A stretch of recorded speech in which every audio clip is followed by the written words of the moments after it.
আসসালামু আলাইকুম রহমতুল্লাহ। আর ওয়াইকে আনোয়ার ইউটিউব চ্যানেলের পক্ষ থেকে সকলকে শুভেচ্ছা ও স্বাগতম। ফটোশপের আজকের অধ্যায়ে আমি আপনাদের দেখাবো কিভাবে ফটোশপে একজনের বডি কেটে আরেকজনের বডিতে সুন্দরভাবে অ্যাডজাস্ট করে দেওয়া হয়। এটা স্পেশালি অনেকের লাগে যে কারোর কোট নেই, একটা কোট পরাওয়ালা জামা হলে খুব ভালো হতো, ফটোশপে করা হয়। কারোর শার্টটা ভালো শার্ট নেই, চাকরির জন্য শার্ট লাগবে, আরেকজনের একটা শার্ট নিজের বডিতে অ্যাডজাস্ট করে সে সুন্দরভাবে একটা ছবি তৈরি করতে পারে। আচ্ছা, আমি এখানে কিছু আগে থেকেই তৈরি করে রেখেছিলাম কিছু শার্ট বা যেটা বলি আমরা বডি। এর মানে হচ্ছে আমি কারোর কারোর কাছ থেকে এগুলো কালেকশন করেছি, করে জাস্ট মাথার অংশটা বাদ দিয়ে রেখেছি। ওকে, এভাবে অনেকেই তার ফরম্যাট তৈরি করে রাখে মেয়েদের জন্য, ছেলেদের জন্য। ওকে, এটা অনেকেই করে, যারা স্টুডিওতে কাজ করে তাদের প্রত্যেকেই এই ধরনের ফরম্যাট রেখে দেওয়া ভালো, যখন তখন এটা অ্যাডজাস্ট করে দেওয়া যায়। এবার ধরুন এখানে বা এই বডিতে আমি কারোর একটা মানে মাথা অ্যাডজাস্ট করবো, তো এই জন্য সেই মাথাটা নিয়ে আসি। আচ্ছা, এই অ্যাডজাস্ট করার সময় প্রথমে যেটা মনে রাখতে হবে, আপনি যদি এই জামার সাথে কাউকে অ্যাডজাস্ট করতে চান এই জামার সাথে, তাহলে মনে রাখবেন এই জামায় কিন্তু এই পর্যন্ত, অর্থাৎ গলা থেকে এই পর্যন্ত নেমে এসেছে তার গলা, তাই না? ঠিক এই এতখানি গলা যার বের হয়ে আছে শুধুমাত্র তাকেই আপনি এখানে অ্যাডজাস্ট করতে পারবেন, অন্যথায় না। যদি মনে করেন যে আমি এই লোককে অ্যাডজাস্ট করব, যেমন ধরুন ইনাকে, যে এর জামাটা পছন্দ না, এই জামাটা পরাবো, কিন্তু হবে না, কারণ এর গলা ওই পর্যন্ত উঠানো আছে, গলা এই পর্যন্ত উঠানো আছে। আবার যদি মনে করেন যে ইনাকে দেবেন, তাও নাও হতে পারে, কারণ ইনার গলা আরেকটু ভিতরে। আবার দেখা যাচ্ছে এই লোকটা দেবেন, হয়তো হবে না, কারণ এনার আরেকটু নিচে হলে এই শার্টটা তার জন্য ভালো হতো, হয়তো এর হবে, গলা বেরিয়ে আছে, এর হবে, গলা বেরিয়ে আছে, ইনার হবে, ইনার হবে। ওকে, ঠিক সেই রকম ভাবে আমি একটা ইনাকে নিলাম, যে ইনার গলাটাকে আমি আমার এই শার্টের সাথে অ্যাডজাস্ট করে দেবো, যে কোনো একটা শার্টের সাথে। কি করব, প্রথম যে কাজ সেটা হচ্ছে লেয়ার থেকে ছবিটাকে আনলক, প্রথমে জাস্ট আনলক করতে হবে। এটা এবার আমার মেইন মেইন যে কাজ, যদি ছবিটাকে সুন্দর করতে চাই, সেটা হচ্ছে এই ছবিটার যে অংশটুকু আমি বডির সাথে অ্যাডজাস্ট করব, সেই অংশটুকু পারফেক্ট ওয়েতে কাটতে হবে। নিখুঁতভাবে যদি কাটতে পারেন তাহলে নিখুঁতভাবে উপস্থাপন করতে পারবেন। আমার কাজ হচ্ছে এটাকে নিখুঁতভাবে কাটা। সেটা হতে পারে পেন টুল, হতে পারে ইরেজার টুল, এই দুটো টুল দিয়ে খুব সুন্দরভাবে কাটা যায়। পেন টুল বা ইরেজার টুল, আমি এটা কাটার জন্য সবসময় আপনাদের রিকমেন্ড করবো পেন টুল।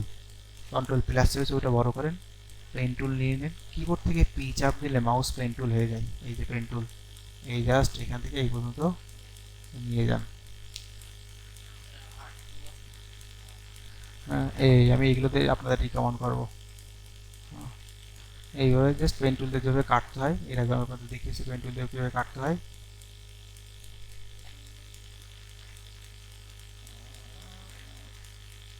তারপরে হ্যাঁ,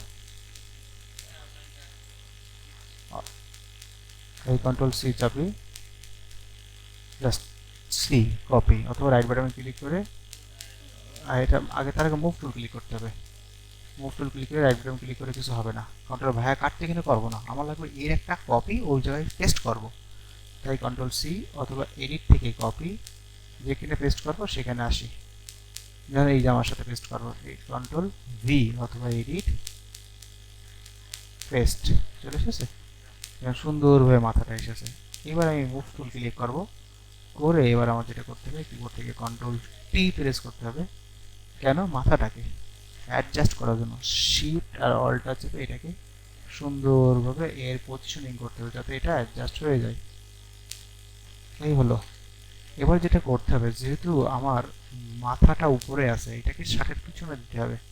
আর শার্টের পিছনে যদি দিতে চাই, তাহলে শার্টের যে লেয়ারটা, এটাকে আনলক করতে হবে। এবং এর লেয়ারও একটা ব্যাকগ্রাউন্ড দিয়েছে, ঠিক আছে? এই ব্যাকগ্রাউন্ডটা দেখেছেন, একটা ব্যাকগ্রাউন্ড আছে না, এটা মুছে দিতে হবে। এটা মুছে দিতে পারে, যেহেতু এক কালার, সেই ক্ষেত্রে আমরা এক কালার মোছার জন্য ব্যবহার করি ম্যাজিক অন টুল। এক কালার খুব ভালোভাবে সে মোছে, এই ডিলেট দিয়ে দিলেন, দেখেছেন? এইবার আমি মাথার লেয়ারটাকে ধরে জাস্ট শার্টের লেয়ারের তলে এনে ছেড়ে দিই, এবং সিলেক্ট থেকে ডিসিলেক্ট উঠা দিই। দেখেন প্রায় 99% অ্যাডজাস্ট হয়ে গেছে। এবার মুভ টুল যদি কোনোটা বাকি থাকে, জাস্ট এটা অ্যাডজাস্ট করে দিই, এই এই ঠিক করে দিলাম। এবার প্রশ্ন হচ্ছে, স্যার এই পাশে দেখেন সাইড থেকে বেরিয়ে গেছে, মাথার এখানে সবুজ কালার রয়েছে, তাই না? এইগুলো ঠিক করার জন্য যে কাজটা করবেন, এই অংশটা কি আমার মাথার অংশ, তা ইরেজার টুল দিয়ে এই জাস্ট ব্রাশটা ছোট করে এই অংশটা ডিলিট করে দিলাম, হয়ে গেল, মাথার এই পেছনের অংশ মুছে গেল। এবার ইরেজার টুল দিয়ে প্রয়োজনে এই অংশগুলো আমি মুছে দিলাম।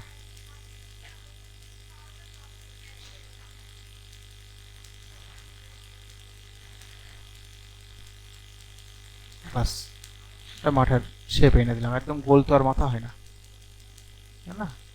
এই জন্য গোল গোলও রাখলাম না, যাতে একটু খাস কাটা থাকে, তাই এই জন্য এটাকে একটু খাস কাটা করলাম।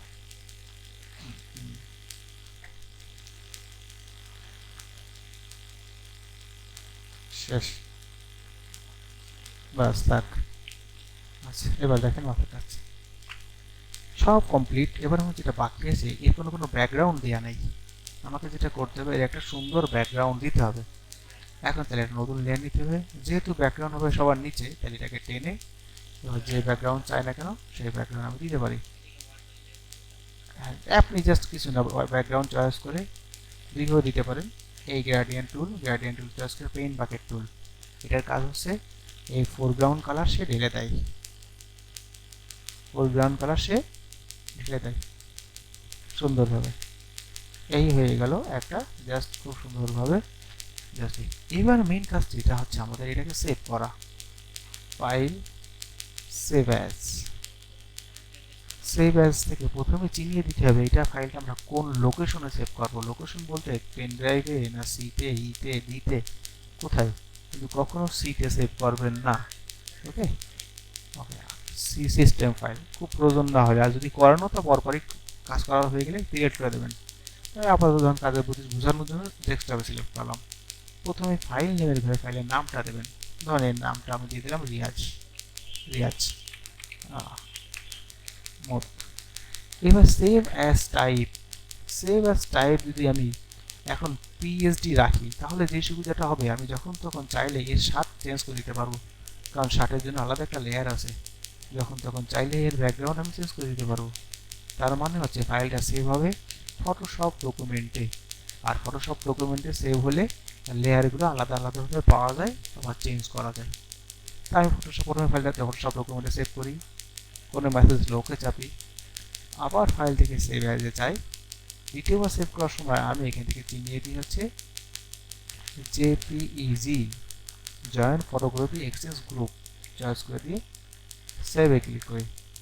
এবার এখানে একটা কথা আছে, সেভ করার সাথে সাথে ওরা কোয়ালিটি এটা চায় যে কত কোয়ালিটি হবে। অনেক সময় চাকরিতে বলা হয়ে থাকে, দেখবেন যে ছবি হওয়া লাগবে 100 কিলোবাইটের নিচে, 200 কিলোবাইটের নিচে। এই কিলোবাইটগুলো বানানো হয় মূলত ফাইল জেপিজি করে সেভ করার সময় এইখান থেকে। যদি বলা হতো ফাইলটা 60-50 কিলোবাইটের নিচে, তাহলে আমাকে যেটা করতে হতো, কিলোবাইট কোয়ালিটি কত আছে এখন 8, কিলোবাইট কত হয়েছে 54, আমি জাস্ট আরেকটু কমাই দিই, তাহলে বুঝতে পারবো আমাকে সাথে দিনই আমার 45 কিলোবাইট হয়ে গেল। এইভাবেই মনে রাখবেন যে সাধারণত কিলোবাইট কমানো হয়ে থাকে। আবার বাড়ানোর জন্য এই বাড়াই দিন 200 কিলোবাইট। জেপিজিতে সেভ করার সময় কোয়ালিটি কমাই দিলে ফাইলের প্রায় 150 সামথিং ওকে করে দেন। এবার আমি পুরোটা বাদ দিয়ে দিই, দুটো কাজ আপনাদের দেখালাম, সেটা দেখেন এই ফাইলটা জেপিজি মানে ছবি হিসেবে সেভ করলাম, একই ফাইল পিএসডি হিসেবে রাখলাম। আমি জেপিজিটা শুধু ওপেন করতে পারবো, আর কোনো কিছু করতে পারবো না, দেখতে পারবো জাস্ট। কিন্তু আমি এই ফাইলটাকে যদি মনে করি শার্টটা পছন্দ হয়নি, ব্যাকগ্রাউন্ডটা কেমন হয়ে গেছে, চেঞ্জ করতে চাচ্ছি, তাহলে খুব সহজে এই কাজটা করতে পারবো আমি এই অরিজিনাল ফাইলটা দিয়ে, যেটা আমার ছিল রিয়াজ মাহমুদ পিএসডি নামে সেভ করা। ওপেন করেন, দেখেন এইখানে আমার লেয়ারে 3টে ফাইল চলে এসেছে। এই জায়গায় আমি চাইলে ব্যাকগ্রাউন্ড চেঞ্জ করবো, তাহলে ব্যাকগ্রাউন্ড লেয়ারে ক্লিক, অন্য কালার দিতে চাইলে অন্য কালার ক্লিক করে আবার পেইন্ট টুলতে ঠেলে দেন, সাদা কালার দিতে চাই না কেন আমি সেটা খুব সহজেই দিতে পারবো। এই হচ্ছে সুবিধা, দিয়ে আবার সেভ করে নিলাম পিএসডি জেপিজিতে, প্রয়োজন আবার জেপিজিতে সেভ করে দিলাম।